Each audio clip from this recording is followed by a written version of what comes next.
Welcome back. I'm learning lots, and I hope you are too. So many times in my practice, I represent business owners who are faced with the issue of the disability and bankruptcy. And many times they say to me, well, can I just sell my business to my spouse or partner just to avoid all of these debt issues associated with my disability, or should I be filing for bankruptcy? What's your general advice in that situation? So it's very much like owning a home. You can own a business and you can also be responsible for debt. So just because you transfer the business to a spouse, a friend, a family member, that still hasn't really addressed the debt problem of the debt that goes along with the business.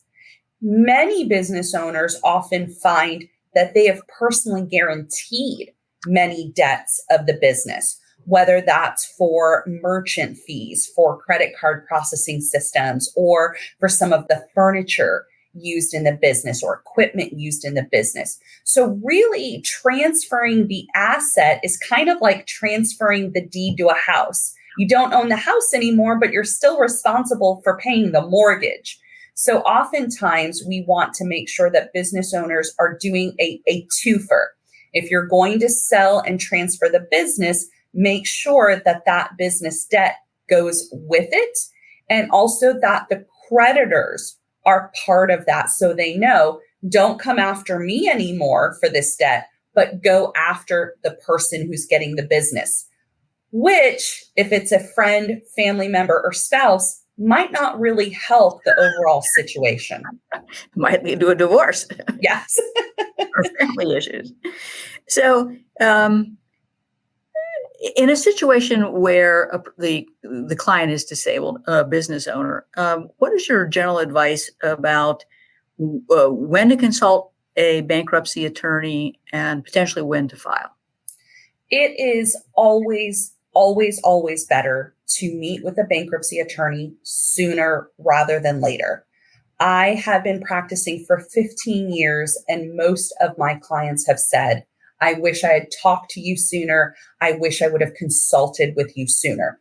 Because bankruptcy is often such a last resort, we tend to be the person you consult with either in the 11th hour or when things are really bleak, which makes us have a more difficult conversation about what to do with the business. If you had maybe come see me 6 months sooner, we could have still had the options of whether to liquidate in a Chapter 7 or reorganize in a Chapter 11. But if you've waited, now you've become disabled. Now you've missed a significant number of payments on the commercial lease or the vehicle of the business. Now we have less options. And so my advice for clients would be, if there is a thought in your mind that payments are getting tight, you're not sure how you're going to make the lease payment, are there any things that are pending right now that we want to wait for? Are there any issues or concerns you have, like your claim being put through or being filed for a disability claim? So there's no harm in meeting with a bankruptcy attorney soon, early, and preferably not later or in the 11th hour. So let me ask you this. You just gave us a big set of rocks that a person would have to stumble over before they would want to call you. And so, unfortunately, there are people who don't want to acknowledge the impact of their disability, think they are John Wayne or Superman and want to soldier on, if you will. Mm-hmm. What's the next big set of rocks that ought to hit them in the head and say, okay, I stumbled over the first set of rocks, but now I really need to go talk to Kristina? Well, a lot of times what we notice is you're not looking at the books, and, your income, your expenses, all of those are very black and white rocks, if you will, that show us things aren't really great. Other rocks you could look for are you've missed a payment on something. And it doesn't matter what it is. If you've missed a payment on the business credit card, if you've missed a payment in being able to pay yourself, those are rocks. Those are flags that should be saying, I need to meet with Kristina. I need to meet with a business bankruptcy attorney to figure out my options and what's going on. Even if you're not looking at the books, we will. And we might be able to help identify that there's a particular debt or a particular expense that, if removed, could really shift the trajectory of your business. So how much does it cost to consult someone like you about these issues before you're ready to file? Well, the good news is that most bankruptcy attorneys don't charge for consultations, and I'm included. So whether you're talking about Chapter 7, whether you're talking about Chapter 11, there's no cost to meet with me, which should really help kind of sway everybody to, hey, what a great idea, and it's free. When we talk about filing for bankruptcy, that's kind of different. And there's a very big difference in the filing fees for closing down and liquidating the business in a Chapter 7 versus Chapter 11. So in a Chapter 7, because we're just closing the business and liquidating, most business bankruptcy attorneys charge somewhere between $2,000 and $5,000 for their attorney's fees in order to help wind up the business. And then there's also a filing fee of $338. With the court? For the court, yes. On the flip side, when you're starting a Chapter 11, you're going to keep operating the business, reorganizing. Most business bankruptcy attorneys for Chapter 11s start their retainer at $7,500 to $15,000, and it goes up significantly from there. A Chapter 7 is flat fee. A Chapter 11, however, is based on hourly work. So the more complex the Chapter 11, the more things we have to fix with the business, the more expensive it could cost. And that also depends on how many creditors you have. The Chapter 11 filing fee to the court is also $1,738. Wow. So that's a much bigger chunk of change for the filing for the Chapter 11 case. So the longer you screw it up, then the longer you delay, the more likely it is it's going to cost you more money. Correct. Or that you're not going to have any other option but to shut down the business. So sometimes clients will say to me, well, yeah, I want to shut down the business and maybe 7's the way to go, maybe an 11, but I can come back and open a new business. So what's the harm? What's the foul? Well, really, there isn't. And I think sometimes that is a very good way to look at it. There are lots of businesses that have very little assets. Maybe they have very little things tied into the business. And so shutting down the business in a Chapter 7 is a great idea. Note, most courts only want businesses to file a Chapter 7 if there are assets to liquidate. So if you don't have assets to liquidate, you don't have a bank account, then you probably don't need a Chapter 7 to close the business down.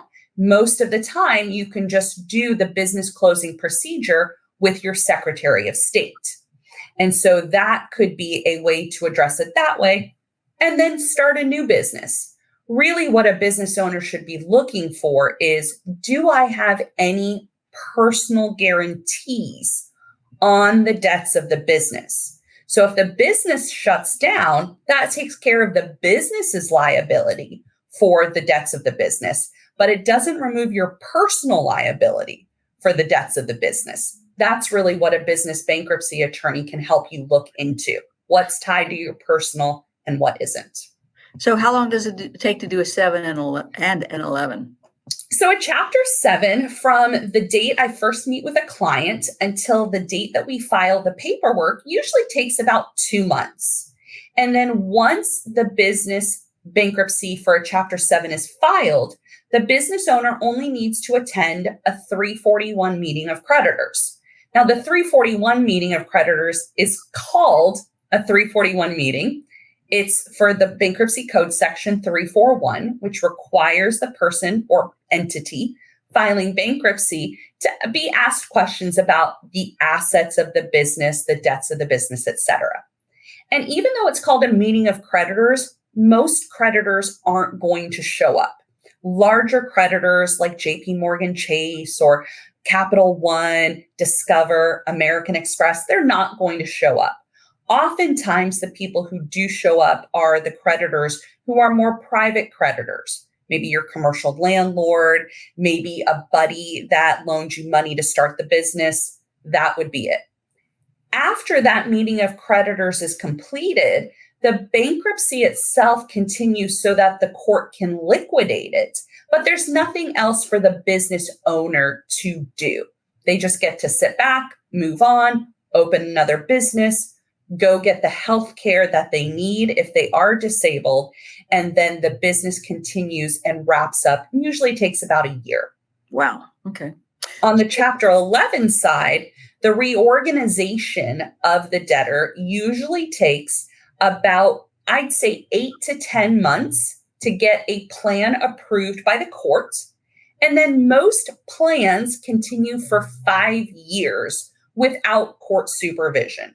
So I'd say that a Chapter 11 could be a business in Chapter 11 could be inside the bankruptcy for about a year and then working through their reorganization plan for the next 5.